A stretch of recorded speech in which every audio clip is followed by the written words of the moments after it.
Welcome to another episode of the MMA Lockcast. I'm your host, MJ, aka MMA Lock of the Night, and on Twitter at MMALOTN. This week, we're going to be covering UFC Atlantic City, which goes down this Saturday, April 21st on FS1. I'm looking to bounce back from an ass whooping last week where I whiffed on 2 bets. It was kind of heartbreaking, felt like I got kicked in the nuts, but, I got to dust myself, get right back on the horse and, show what my record has shown, that I'm always able to, stay in the green, stay on top, and, bounce right back from this. This week I got a really good bet in terms of odds and value, and I'm looking forward to cashing it. So going right back over the format of the show, I'm going to give you guys some quick picks. That should lead me right into my Lock of the Night breakdown. Then I'll wrap up the rest of the card with quick picks, and then share my Hail Mary and Super Hail Mary Degen plays for you guys, and then we can get the fuck out of here. So, let's kick off the card right away. I got Nakamura over Martin, Dalishvili over Simon, Ladd over Smith, Cummins over Anderson, Bahadurzada over Chagas, Bibulatov over Sasaki, Garcia over LaFleur, Hooker over Miller. And that leads us right to my Lock of the Night play, which is Brett Johns at minus 124 on Pinnacle over Aljamain Sterling. So let's kick off with Sterling as I normally do, starting off with the opponents. So I was very excited, when Aljo started his UFC career. Very highly touted from Serra-Longo. I heard a lot about him even before he made it to the UFC. So, he showed out in a couple of his first fights. The one fight that really stands out to me from his early career was the submission win over Johnny Eduardo. That one was, pretty impressive. Then we know what happened. He got to the end of his contract. He played that whole LeBron card. He even went on the MMA Hour and, said, I'm taking my talents to, or, he eventually ended up signing with the UFC. So we know what the fight was after that. Brian Caraway was a bit of a, step up for him. Not a lot of people were expecting it to be a step up for him, but it definitely showed. Aljo gassed himself out in the first round and eventually lost the next 2. So let's just move back about 3 fights ago for Aljo when he fought Augusto Mendes. There's a lot of fun scrambles in that fight, but the thing is with Mendes, he doesn't have the best top control when it comes to MMA grappling. Great jiu-jitsu, black belt, amazing jiu-jitsu capabilities, but the thing is he really likes to go for subs when he's in the dominant positions, which really gives up his position, which allowed Aljo to, maintain the dominant position for most of that first round, or again, for most of that fight. He showed decent head movement in that fight, but the thing is he mixed in some of that wild, unorthodox striking with his hands. He doesn't show the best technique with it. His hands are usually up, his chin is usually up in the air. He's flailing his hands around. He's throwing, backhand punches and stuff. It's weird. It doesn't seem anything that, will pose too many problems for somebody that would have a game that, is very forward pressure and aggressive minded, which we have with Johns. Aljo did show decent takedown defense in that Augusto Mendes fight, but again, how much takedown prowess does Mendes actually have? He's good when it hits the ground, but getting to the ground is a different situation. Another thing that I found kind of alarming for Aljo was he was still susceptible to being held late in the fight. He had Augusto beat. Augusto was second wind a little bit, but he was still able to get a hold of Aljo and make it a closer fight than it needed to be. So that's one thing that I found consistent throughout Aljo's fights is he makes it a lot closer than it needs to be. Moving right to the Barao fight, he uses kicks to keep busy quite often and to keep his range, but there was a certain scramble in the first round where Barao actually managed to get top position and hold it without much resistance from Aljo from the bottom. Aljo was able to control the back of Barao in the second round, and he did land big shots, but you got to remember, we're dealing with the post USADA Barao in this, so his cardio isn't the best. Once 1.5 rounds hits, then we start to see a much more deteriorated Renan Barao. that's where you really saw, Aljo change his game plan from, a quick kick heavy attack in the first round and a half to more of using his hands, because he sees Barao moving a lot slower and is able to pick him apart a lot easier. Again, another alarming thing, just like the Mendes fight, late in the fight with Barao super gassed still, he's able to get a takedown on Aljo, who's just not able to get out of those bad positions for some reason. If Barao is able to do that in the third round, just imagine what a game Brett Johns will always be able to do. Moving right to the Moraes fight, didn't last that long, just over a minute and a half, or just under a minute and a half, I should say.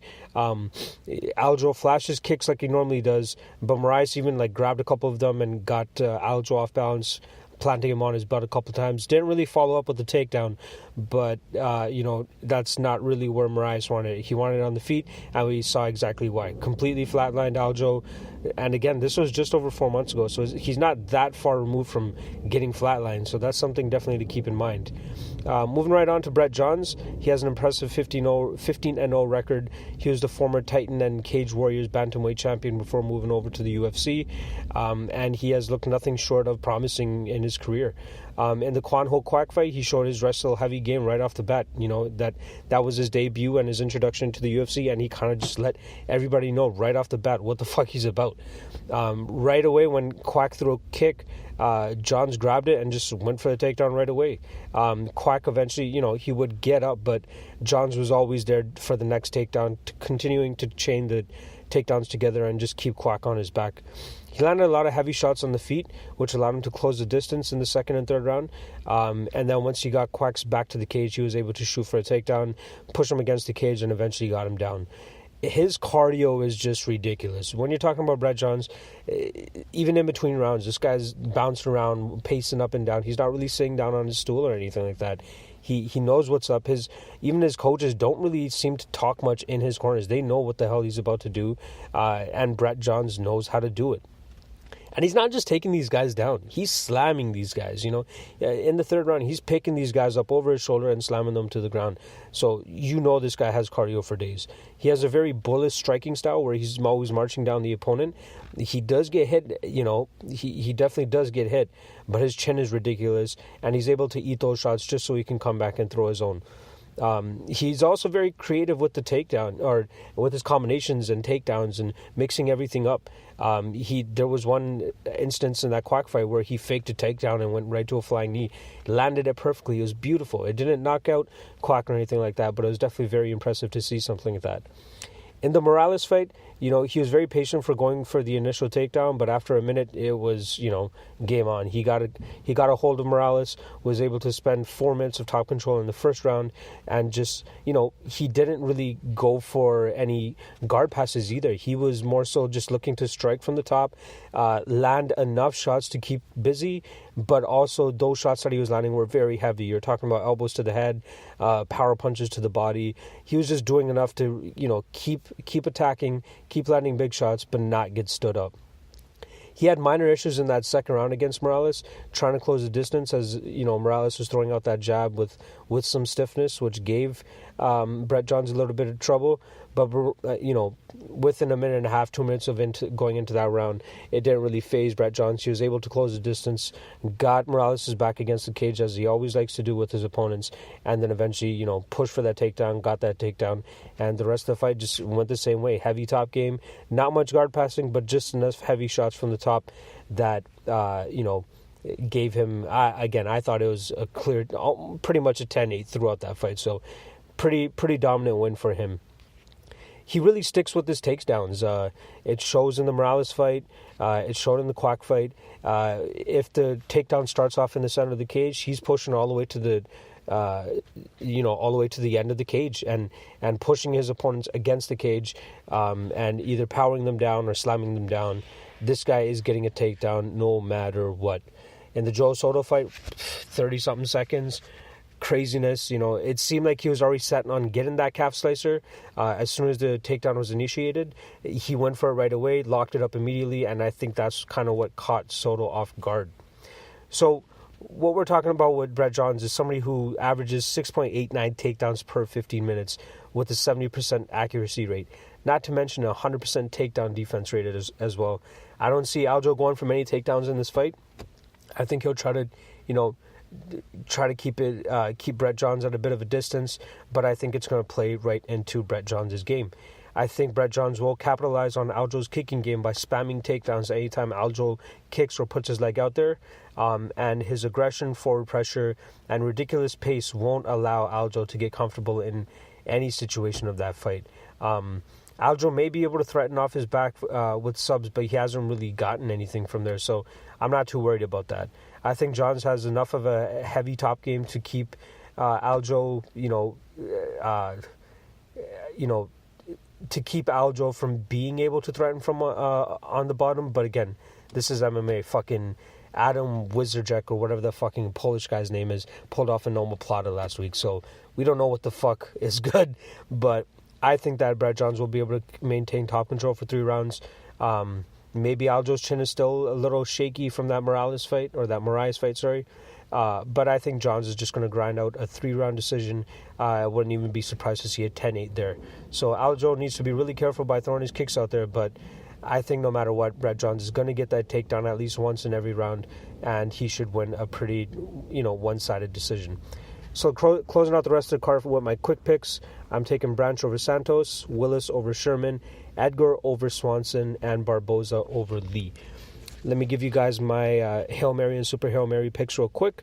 My Hail Mary is Keita Nakamura, Aspen Ladd, Magomed Bibulatov, Brett Johns, David Branch, and Justin Willis. While my Super Hail Mary is Keita Nakamura, Merab Dalishvili, Aspen Ladd, Patrick Cummins, Sierra Bahadurzada, Magomed Bibulatov, Alex Garcia, Daniel Hooker, Brett Johns, David Branch, Justin Willis, Frankie Edgar, and Edson Barboza. I got quite a few underdogs on that Super Hail Mary, so bet your ass it's a pretty hefty payout if that shit hits. And bet your ass I'm going to be tweeting that out as soon as it hits. Anyway, I'll talk to you guys the week of UFC 224, so that's still a couple weeks away, headlined by a women's bantamweight title fight between Amanda Nunes and Raquel Pennington. Until then, good luck with your plays, and I'm gone.